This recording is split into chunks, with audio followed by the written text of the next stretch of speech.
around you.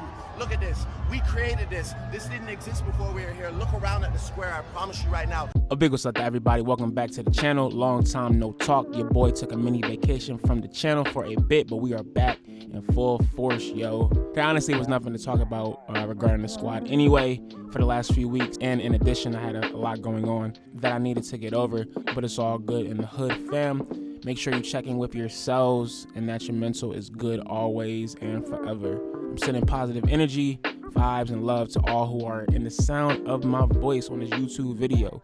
Much love and peace, y'all. Anyway, this video will be about the biggest news surrounding the Sixers organization this summer, minus the potential tampering investigation that the league has levied on the squad. Silver is clearly a fraud. So unless you are living under a rock or have minimal access to internet access, then you should already know by now that there are rumors swirling around that Kevin Durant, KD, otherwise known as the Slim Reaper, has officially added Philadelphia to his list of teams that he'd be willing to play for if traded by the Brooklyn Nets this season. And before we continue, I just want to pat myself on the back real quick as I called this joint a few weeks ago. I low-key made that video as a comedy skit, but look at God, almost 5 weeks later. Your boy knows what he's talking about. So according to Ian Bagley of some New York City publication, I'm not sure which, both Durant and the Sixers are mutually interested in each other. This has catapulted the 76ers fandom community into chaos, almost a mini civil war, as at this point it is undoubtedly known that if we do get KD, rising star Tyrese Maxey would have to be included in any trade package, which makes sense because Brooklyn owes its future picks to Houston the next 5+ years because of the Harden trade. They literally have no future up to this point. But back to our squad, the two factions are simple. One side is keep Maxey riding out with the squad with no trade, and the other is trade the young bull for KD to create the next big three bars with Harden, Embiid, and KD. So for the next few minutes, I will investigate the pros and cons of a potential Kevin Durant-Maxey swap, give my own personal thoughts on the issue, and analyze what impact or future context this might have on the future of the 76ers basketball program, now and into the distant future. Thank you for joining us. So off the bat, you would have to ask yourself the question, what would the Sixers trade package ultimately look like for KD? I think it would be something close to this picture right here, a mix of Tease, Toby, Maxey, and other fillers like Furkan, Bassi, and potentially Niang, and prayerfully Glenn himself. I'm kidding, not really. This would leave you with a roster, a top-heavy one, admittedly, of your big three surrounded by PJ Tuck, Melton, House, and eventually other vets who would want to sign here off the strength of the roster power. Obviously, you will want Morey to bring back Seth in the deal, but we all can dream about that, John. For you sticklers out there who are probably thinking at this point, this package for KD is not the best out there compared to other teams such as a Boston, who could give up a Jaylen Brown plus picks, or some other desperate NBA team. And maybe, honestly, you are right. The logic is definitely there, but you ultimately never know when these things come to fruition and have to put yourself in a position to at least have a chance to sit at the power table. So I made a list of a few pros and cons of the whole trade. The pros, obviously, is Kevin Durant. That's pretty self-explanatory. I'm Kevin Durant. You know who I am. Y'all know who I am. It makes you a top 3 team, if not the best squad in the whole league. It firmly positions you for a championship run right now and in the next 2 years, and it maximizes Embiid's potential prime, once again, within the next 3 years. The cons, obviously, it gives up Maxey. Essentially, you will have no future as a result because you're, going all in for players who are 28 and older.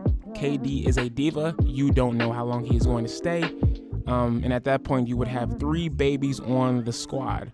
Harden, how he does, KD, and Embiid. Yes, Embiid is a baby. That is my guy, but he still be on some ish. A lot of the times when the game doesn't go his way. How will that work? Who knows? But I do know it'll be a damn good trio. So what are my thoughts? Do it. Yo, it's KD, fam. If you have a chance to combine those 3 offensive behemoths, especially with their defense, mainly with, KD, Joel, adding PJ and Milton, you got to do it, yo. Barring injuries, they are championship locks, period. Now, obviously, nothing is guaranteed in this league, but putting those three together optimizes your championship stock. I'm sorry, but that is general manager malpractice not to pull the trigger on the trade. Honestly, I'm not worried about the future, and honestly, I'm not worried about the post-Embiid Sixers, because at that point, who's really going to care? You have a back-to-back MVP snub, you know, in his prime, putting in work. You have to maximize that right now. Screw the future. Plus, like, we're gonna act like, you know, other teams don't have very good young boys right now. John Morant, Luka, Trey, that could very well run the league themselves in the next 4 or 5 years, right? Like, the process began almost 10 years ago. It is time to be all in for a championship, bro. I get it, and it's true. It definitely is a gamble, but as our boy Meek Millie says, scared money make no money. Let's go. It's go time. It's not a secret, fam. We can all agree that Maxey is bull.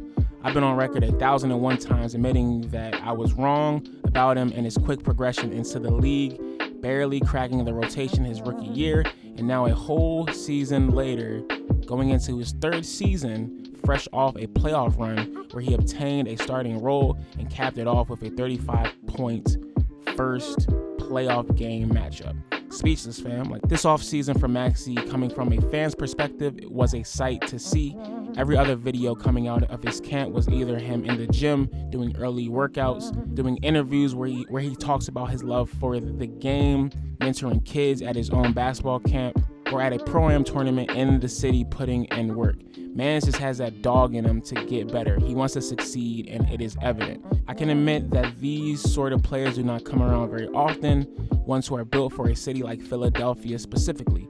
He is the perfect complement to an offense centered around Harden and Embiid, pick and roll, a slasher to the hoop, quick on his feet with a soft finish at the rim that puts any layup package to shame. Make no mistake, Maxey is the franchise. I firmly believe that if a trade does not end up happening or finalizing and Tyrese stays a Sixer, he will be the key to win a championship in the city. That's the only way I honestly see us winning a Larry O'Brien with this roster. Maxey putting the team on his back during pivotal playoff games, carrying the scoring load, which he's shown flashes that he's capable of doing. At 21 years old, he has the opportunity, and when I say this, I really mean a legit, obtainable chance, the opportunity to become a legend in this city, taking over for Benny you-know-who and becoming the one, a legend. And you want to know what the scary part is? I believe he knows this. So hey, let me know what you think in the comment section. Should we trade for KD? I think we should if we have the chance. But Maxey is bull. So that's all I gotta say. As always, them bulls are mad because the process worked. My name is Cain, and I will see you next time. Peace.